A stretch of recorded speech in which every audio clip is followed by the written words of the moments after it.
Owner atau pemilik restoran terkenal Palu Basa Serigala di Makassar, Haji Al-Qadri Khairuddin ditetapkan sebagai tersangka atas kecelakaan yang merenggut nyawa istri dan anaknya pada Rabu 25 September 2024 malam lalu.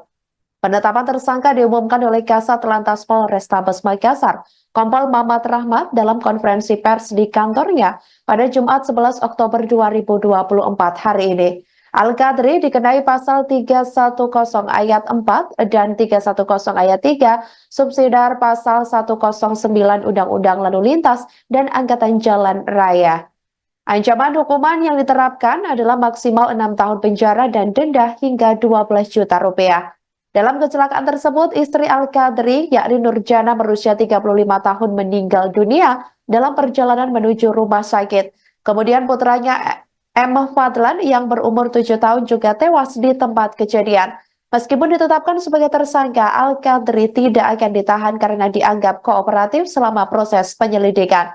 Sebagai informasi, hasil uji traffic accident analysis atau TAA menunjukkan bahwa Al-Qadri mengemudikan mobil jenis SUV merek Land Cruiser dengan kecepatan tinggi melebihi batas yang ditentukan di ruas jalan tol.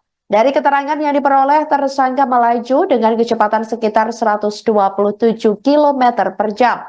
Padahal batas kecepatan maksimal seharusnya antara 60 hingga 80 km per jam. Diduga sebelum kecelakaan terjadi, Al-Qadri mengemudikan mobil dengan kecepatan tinggi dan mencoba menyalip hingga menabrak bagian belakang truk kontainer.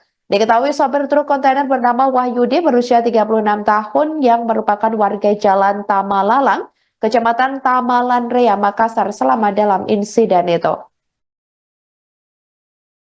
Download Tribun X sekarang, menghadirkan lokal menjadi Indonesia.